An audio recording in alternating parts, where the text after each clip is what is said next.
अब इस दुनिया में मेरा मन नहीं लग रहा है। सच कहूँ तो ये दुनिया रहने लायक है ही नहीं। कदम कदम पर यहाँ लोग राक्षस प्रवृत्ति के लोग हैं। अब मैं जीना नहीं चाहता, ना कोई जीने की इच्छा है, और मैं अकेला भी नहीं जाना चाहता हूँ। अपने बच्चों को साथ लेके जाना चाहता हूँ। मेरे मरने के बाद मेरे बच्चे परेशान हो जाएंगे। इस समाज उन्हें जीने नहीं देगा। मेरा किसी पे कर्ज नहीं है, और ना ही मैंने किसी के साथ धोखा किया है, ना किसी के साथ छल किया है, और ना ही मैं कातिल हूँ। बस मैं जीना नहीं चाहता, मुझे मोक्ष चाहिए। कुछ इसी तरह के शब्द थे रमेश कुमार के। वो रमेश कुमार जिन्हें जीवों से बहुत ज़्यादा प्यार था। किसी के घर में कोई सांप, कोई कीड़ा निकल आए तो रमेश कुमार को ही बुलाया जाया करता था। रमेश कुमार घर जाता था, उसे पकड़ता था और उस जीव को सुरक्षित और संरक्षित रखने के लिए अपने घर में रखता था। बड़ा प्यारा सा चिड़ियाघर बना रखा था उसने। हालांकि इसके अलावा वो प्रिंटिंग प्रेस मशीन से लोगों की शादी के कार्ड छापता था और एक खुशहाल जिंदगी जी रहा था। लेकिन इस दुनिया से ऊबने के कारण उसने खुद को ही नहीं, कई लोगों को ख़त्म कर लिया। और उसके बाद जिसने ये खबर सुनी है, उनका भी रो रो कर बुरा हाल है। और इस इलाके में उन घरों में चूल्हे नहीं जल रहे हैं। सिर्फ रमेश कुमार को याद करके लोग रो रहे हैं कि एक इतना अच्छा इंसान आखिरकार दुनिया से कैसे जा सकता है। आदाब, नमस्कार, सत श्री अकाल। मैं उस्मान सैफी। आज की जो सच्ची घटना मैं आपको सुनाने जा रहा हूँ, ये सच्ची घटना है हरियाणा प्रदेश के ज़िला हिसार की। ज़िला हिसार का एक शहर है अग्रोहा, और इसी शहर का एक गांव लगता है नंगधला। दरअसल 21 दिसंबर की सुबह लगभग 6 बजे के आसपास बरवाला रोड पर एक व्यक्ति की सड़क के किनारे लाश पड़ी हुई है। जैसे ही राहगीर उस रास्ते से गुजर रहे हैं, उनकी नज़र पड़ती है उस लाश पर, और जब उसका चेहरा देखते हैं तो लोगों के रोंगटे खड़े हो जाते हैं। दरअसल ये नंगथला का रहने वाला रमेश कुमार है, और इस इलाके का बहुत ही चर्चित व्यक्ति है। उस इलाके का चर्चित व्यक्ति इसलिए है क्योंकि वो प्रकृति प्रेमी है और हर व्यक्ति की मदद के लिए सदैव खड़ा हो जाता है। बात पैसे की ज़रूरत हो या शारीरिक किसी की हेल्प करनी है तो आगे आ जाता है। मगर आज वो व्यक्ति मरा हुआ है। उस व्यक्ति को देखकर उस इलाके के लोग परेशान हो जाते हैं और दौड़ते हुए सीधा उसके घर पहुंचते हैं।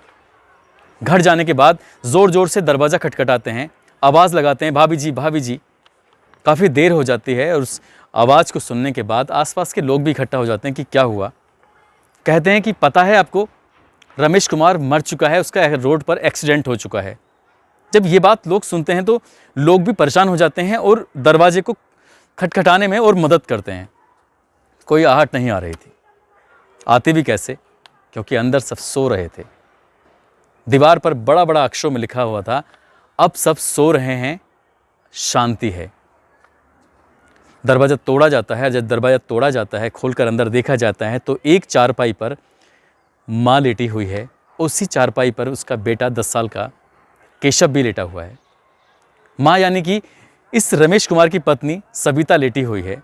माँ बेटा मर चुके हैं, खून से लथपथ हैं, पूरा शरीर खून से नहाया हुआ है। लोग ये नज़ारा देखने के बाद उनकी हालत ख़राब हो जाती है और पास की ही चारपाई पर 2 बेटियां लेटी हुई हैं, दीपशिखा और दूसरी अनुष्का। एक 12 साल की, एक 14 साल की है। ठीक वैसी ही जैसे माँ बेटी की हालत थी, वैसी ही हालत इन दोनों बहनों की है। ये भी खून से लथपथ पड़ी हुई हैं। किसने मारा है, क्यों मारा है, इतने अच्छे इंसान को कौन मारेगा, एक सवाल बना हुआ था। उधर रमेश कुमार सड़क पर मरा हुआ पड़ा है, बच्चे घर में मरे हुए पड़े हुए हैं। लोगों के रो रो कर बुरे हाल हो जाते हैं, लोग रोने लगते हैं। पुलिस को फ़ोन किया जाता है। उसी इलाके के जो SHO होते हैं मनोज कुमार, अपनी टीम के साथ पहुंच जाते हैं। एक साथ 5 लोगों का मरना वाकई बहुत बड़ी बात थी। लोगों को समझाया जाता है, पूछा जाता है कि क्या हुआ, कैसे हुआ। गांव वाले बस एक ही बात कह रहे हैं कि हमें कुछ नहीं पता, हमें कुछ नहीं पता। उधर रमेश का, इधर उनके बच्चों का शव कब्जे में लेकर पोस्टमार्टम के लिए भेजा जाता है। पुलिस जाँच पड़ताल में जुट जाती है।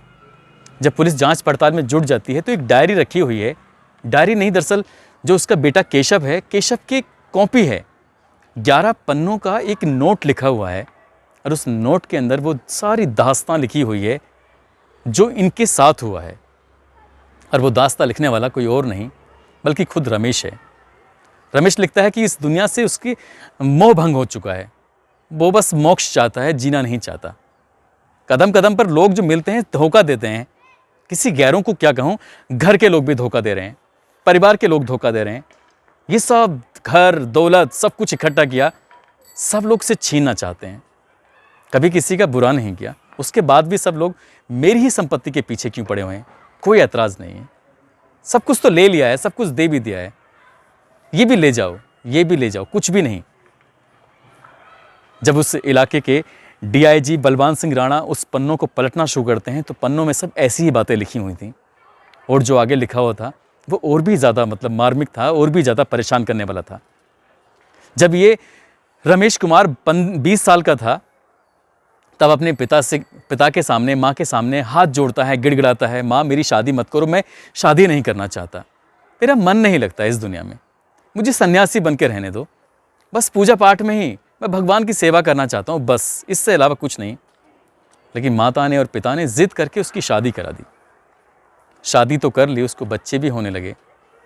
पत्नी में कुछ दिनों के लिए उसका मन तो जुट गया, बच्चों में मन लग गया उसका, लेकिन जब संसार के लोग उसके साथ ऐसा करते थे तो उसका मन नहीं लग रहा था।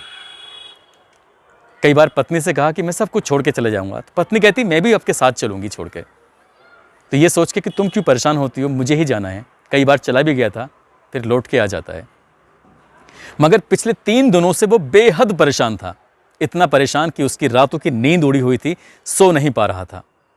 और उसने 3 दिन में ही प्लानिंग की थी 19 दिसंबर को कि अब मैं यहाँ रहूँगा ही नहीं, सब कुछ छोड़ के चला जाऊँगा। 20 दिसंबर की शाम को वो खुद अपने हाथों से खीर बनाता है, अपनी प्रिंटिंग प्रेस की जो उसकी मशीन है जहाँ पर वो लोगों की शादी के कार्ड छापता है, कुछ डिज़ाइनिंग का काम करता है। आज वो शाम को 4 बजे ही अपनी दुकान बंद करके सीधा घर चला आता है। घर आने के बाद खीर बनाता है, बच्चों से प्यार करता है, बहुत सारी बातें करता है, बच्चों को सीने से लगाता है, बेटियों से कहता है, बेटियों से माफ़ी मांगता है। कोई समझ नहीं पा रहा है कि आखिरकार इसके मन में क्या चल रहा था। जब खीर बनाई जाती है, खाना खाया जाता है रात का, थोड़ी सी खीर खुद भी खाता है, बीबी को, अपनी दोनों बेटियों को और बेटे को खीर ज़्यादा खिलाता है। खीर खाने के बाद वो सो जाते हैं, ऐसी गहरी नींद में कि शायद फिर जगने का कोई मौका ही ना मिले, क्योंकि उसमें नींद की गोलियां मिली हुई थीं, उसमें नशा था। रात के जैसे ही 1 बजते हैं, रमेश कुमार उठ जाता है। उठने के बाद अपने बच्चों को देखता है, 2 बेटियां हैं खाट पे लेटी हुई हैं, पत्नी और बेटा भी खाट पर लेटा हुआ है। कोदाली उठाता है जिससे हम मिट्टी की खुदाई करते हैं, और अपनी बीवी के 2-3 अपने बेटे के, अपनी बेटियों के सर में मारता है, बहुत तेज़ी के साथ मारता है। आवाज़ कर नहीं सकते थे, शोर मचा नहीं सकते थे, विरोध कर नहीं सकते थे, क्योंकि उन्होंने खीर खाई थी। खीर के अंदर जो नशा मिला हुआ था, उस नशे के चलते वो विरोध भी नहीं कर पाए, शिकायत भी नहीं कर पाए कि पापा हमें क्यों मार रहे हो। पत्नी भी कुछ नहीं कर पाई। हालांकि रमेश ने अपने नोट में लिखा है कि हर बार पत्नी ही बचाया करती थी, लेकिन इस बार पत्नी बचाने की स्थिति में थी ही नहीं, और वहीं पास में बैठ जाता है। करीब करीब 4 घंटे तक वहाँ बैठा रहता है और वही सब चीज़ें 11 पन्नों में लिखता रहता है। एक एक शब्द अगर आप सुनेंगे, देखेंगे, पढ़ेंगे तो आपकी आंखों में आंसुओं के सिवा कुछ नहीं आएगा, क्योंकि पुलिस वाले जब इसे पढ़ रहे थे वो भी शायद रोने ही लगते हैं। ऐसी कोई मीडिया, ऐसी कोई सोशल मीडिया, ऐसी कोई जगह नहीं है जहाँ पर वो 11 पन्ने वायरल नहीं हो रहे हैं। दुनिया से शिकायत थी उसको, क्यों? क्योंकि उन लोगों ने उसको धोखा दिया था, जबकि वो हर किसी के दुख में, हर किसी के दर्द में, हर किसी की परेशानी में बढ़ चढ़कर हिस्सा लेता था, हर किसी की मदद करता था। कई लोगों से माफ़ी भी मांगी है उसने, खासकर ससुराल वालों से कि मुझे माफ़ कर देना। एक संदीप नाम के व्यक्ति से भी माफ़ी मांगी है कि दोस्त मुझे माफ़ कर देना। साथ ही उसने अंतिम में ये भी लिखा है कि मैं ये सब कुछ छोड़ के जा रहा हूँ, मेरा घर, मेरी दुकान, मेरी मशीनें, कोई कर्जा हो ना तो उसे उतार देना। मैं किसी का कर्जदार नहीं हूँ, कत्ल नहीं किया है मैंने। जब इस तरह की बातें लिखता है और यही बातें जब सोशल मीडिया पर चलती हैं तो वाकई रोना आता है उस व्यक्ति को देखकर कि जिस व्यक्ति को एक छिपकली के मरने पर, एक सांप के मरने पर भी तकलीफ़ होती थी, वो व्यक्ति इतना बड़ा कातिल कैसे बन सकता है। ये वाकई हैरान करने वाली बात है और परेशान करने वाली बात है। जब उसने वहाँ से निकला है घर से तो लिखा है कि सब सो रहे हैं, अब शांति है। बड़े बड़े अक्षरों में उसने चौक से लिखा दीवार पर।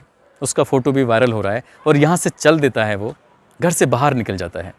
और घर से बाहर निकलने के बाद, हालांकि यहाँ पर उसने 3 बार अपने मुंह में करंट लगाकर खुद को मारने की कोशिश की, लेकिन हिम्मत नहीं जुटा पाया। रेलवे ट्रैक की तरफ चल देता है, लेकिन ट्रेन आने का शायद अभी वक्त नहीं था, इसलिए वो बरबाला रोड पर बैठ जाता है, झाड़ियों में छुप जाता है। और अचानक ही एक बड़ा वाहन आता है, और जैसे ही बड़ा वाहन आ रहा है, वो झाड़ियों को चीरता हुआ निकल जाता है। हालांकि उसकी शर्ट में एक कांटा फंस जाता है और उसकी शर्ट फट जाती है। शायद प्रकृति ने उसे रोकने की कोशिश की थी, मगर वो अपने इरादों में बहुत बुलंद था, बहुत मजबूत था।